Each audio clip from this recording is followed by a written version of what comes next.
As a rule, Sam Axe didn't really care for the sight of dead bodies. Spend enough time in the military, particularly if you happen to be one of those people who gets called to do the jobs no one else wants to do, and the chances are you're going to see a few bodies.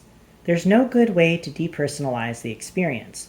A human being is a pretty unique animal, and even if you don't see a part of yourself in every person that passes you on the street, subconsciously you make that connection. It's what keeps most people from killing simple human empathy. And of course, Sam had killed people in the course of doing his job.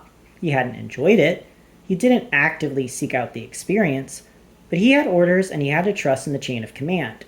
If he was to kill someone, it was because someone deserved to die. That's what makes a good soldier. Still, being around dead bodies creeped Sam out. Yet there he was at 8:30 in the morning, just a few hours after dispensing with the ghouls, in the parking lot in front of the Miami-Dade County Medical Examiner's office. It was a bizarre place to be at any time of the day, but even more so in the morning, since from his car, Sam could see the traffic along Northwest 10th Avenue streaming by. No one even really bothering to look frightened. Didn't they know they were driving by a slew of dead bodies? True, they were driving through an area that was densely populated with medical buildings. Jackson Memorial, Highland Park, and Cedars were all over there, but still, just a few yards away, people were toying with dead bodies. The other weird thing was that the Emmys office was located on a side street off of Northwest 10th called Bob Hope Road. Somewhere, Bing Crosby was laughing his ass off. Sam was to meet his buddy Brenna Fender in 15 minutes. She worked in the Emmys office as a nurse, but that was just a ruse. She'd been in the office for the last 6 months doing an undercover operation involving black market organ sales. Normally, Sam would steer clear of someone like Brenna, but they'd gone out for drinks on a couple of occasions and Sam honestly liked her. She knew the value of Sam time and wasn't all clingy about things. Truth be known, Sam was of the opinion that maybe Brenna wasn't clingy about anything. She just liked to have a good time and then go back on to sniffing out the dark underworld of spleen sales. Anyway, she was the one person Sam knew who could give him a hand, literally. And maybe, if things went well, they'd hook up later in the week. See about catching a movie or getting a beer or 6. Provided he lived through the week. Or maybe that would be the payoff from tangling with a bunch of murderous bikers. An evening on the town, or on the sofa, with Brenna Fender. Sam's cell rang, breaking his reverie. "Is this the person who came looking for me?" a woman's voice said after Sam answered. What an incredibly stupid question, Sam thought. This was not a person who knew much about staying alive. "That depends," Sam said. "Is this the person I'm looking for?" There was silence while the woman, who Sam presumed was Maria, hell, he prayed it was Maria, since the idea of more than one person making a phone call like this gave Sam vertigo, pondered her answer. "I guess," she said after another couple of beats. "You know Nick? Is that what this is about? Because I haven't seen him in like a week. I don't even know where he is." The problem with most people is that they feel like the best way to get through an interrogation is to give way too much information, as if being forthright will somehow absolve them of any guilt, even if what they are saying is an absolute lie.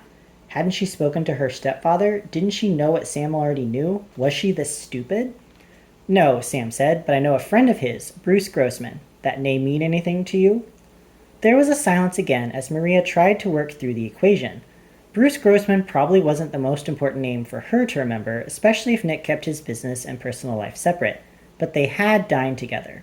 That meant something, didn't it? Didn't breaking bread count for anything anymore? "Yeah," she said, "they did time together, right?" "Right." Sam decided to stay consistent and said, "Bruce is dead now is the thing. Bikers got him. Did him ugly. Any idea why?" Another long pause, which didn't engender a lot of faith in the answer when it came. "No," she said. Something Sam learned in the military is that if you're not happy with an answer, give it back to the person in the form of a question. The weak-minded were incapable of dealing with this technique and invariably ended up giving you the very information they were attempting to conceal. So Sam said, "No?" "Not really," Maria said. "Not really?" "Who are you again?" Maria asked. "Chuck Finley." "And how did you get my name?" "Nick was one of the last people Bruce called before he got done in," Sam said, figuring the girl had seen enough of those cold case and forensics programs to put the rest of it together. She was scared, clearly, and had some story she'd practiced, since nothing was coming from her in any sort of natural way. "Nick said they were doing some business together," Maria said. "They were doing some business together?" "Bruce sold him some drugs." "Bruce sold him some drugs?" "Okay, fine," she said. "Bruce just gave them to him. Okay, is that what you were looking for?" Maria made Sam worry about the future of America. If everyone was as easy to pull information from as Maria was, what chance did the country have of beating back terrorism? Didn't anyone lie convincingly anymore? Didn't anyone just hang up the damn phone? It's not that he was upset with Maria, only that he recognized in her a failure. People just didn't know how to shut the hell up. Which maybe would create jobs in the future, actually, Sam came to reason. People like himself wouldn't become obsolete because people like Maria would need to be protected. Where's Nick? I need to talk to him, Sam said, deciding to just keep moving forward, irrespective of what he thought Maria should know already, since if she was going to play stupid, he was going to play stupid too, just to even the playing field. He's dead too, okay? For like a few days. You talked to my stepdad. You know this, right? Oh, Sam said. Right. I just wanted to hear you say it. You sound like my stepdad, she said, which made Sam kind of proud. He liked Jose, especially since it turned out he was true to his word, even if Maria's call was a few hours overdue.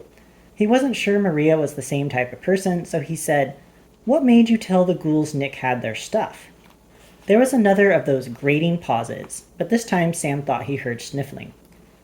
Nick, you know, Maria said quietly, he wasn't a good person. He wasn't a good person?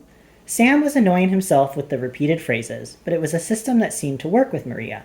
So he just kept tossing the lines out there, figuring that when she stopped biting, he'd change the bait. He liked to hit me, she said, broke my collarbone, messed up my shoulder. One time I told him I was pregnant just to get him to leave, right? Instead he tried to kick me in the back. So when I heard there were people looking for a big haul of drugs, you know, stuff that wasn't normal in our neighborhood, that they were offering a reward, I might have said something. You set him up to be killed? No, she said, her voice rising. No. I just thought, these guys would mess him up. Get their drugs, mess him up, I'd get some money, and, get a new life. Get out of Little Havana. Sam saw Brenna Fender come out of the front of the Emmy's office.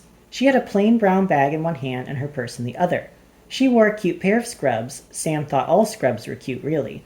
A lasting impression from being in a secret military hospital in Bucharest and meeting a very friendly nurse while pumped full of Dilaudid, and didn't seem to bother with looking inconspicuous. Brenna stopped next to the garbage can and chatted with the 3 other people in scrubs who stood there smoking. Sam never understood how he could work at a hospital and still smoke. How much did they give you? Sam asked. They were supposed to give me 20 grand, Maria said. But they only gave me 500 up front and then came by my parents' place and told me to get out of town before they did me like they did Nicky. They said that? Sam said. When Maria didn't respond, he added just for the sake of continued clarity, They told you they'd do you like they did Nicky? Yeah, she said. Where are you? Sam said. Out of town, she said. Out of town? I'm in the ranchero, okay? Don't go anywhere, Sam said. I'll send someone to come and get you. And what? A good question. He'd have to find out if Madeline was prepared to take on more house guests. He imagined Maria might be somewhat surprised to find Bruce Grossman living and breathing when she got there, but he'd deal with that later. Maria Cortez was now evidence. You get to use a bathroom inside and we'll keep you safe, Sam said. Who are you again? Not the cops, Sam said. Ask your stepdad. Silence. And then, okay, she said, my dog comes too, okay? Oh, Madeline would love that. 30 minutes, Sam said, and then had to hang up. A woman with a human hand and a brown bag was knocking on the passenger window. He unlocked the door and Brenna Fender slid in. She smelled of formaldehyde with a hint of Channel No. 5. Classy. How are you, Sammy? She said, all smiles. Big eyes, friendly, like this was something she did every day. She set the bag down between them. I'm good, Sam said. He wondered how much a hand weighed. 2 pounds? 3? Which is why you need this hand? No smiles. Small eyes, not terribly friendly.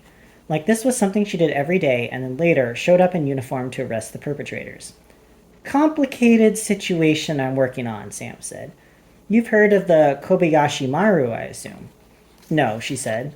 That was good, since Sam was pretty sure the Kobayashi Maru was something from Star Trek The Wrath of Khan, which he'd watched in bed after getting home from dealing with the Gluck brothers. Well then, I'm afraid I can't divulge the exact reasons behind our need for the hand. For our eyes only and all that, you understand. Brenna regarded him with real skepticism, but Sam decided he'd stay firm. She'd already brought him the hand after all, so she couldn't be feeling too moral about the situation.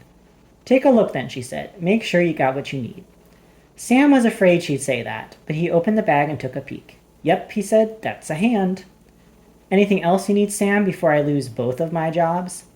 There was one thing that vexed Sam. Who did this belong to? You read about that pimp who got cut up by about 10 of his girls a few nights ago? Must have missed that one, Sam said. That's because it wasn't in the paper, she said. No? Nope. Brenna got out of the car but didn't close the door for a moment. She looked both ways, presumably to make sure no one was watching, good guys or bad guys, and then poked her head back inside. They never found the body, she said. You have a good day now, Sam Axe.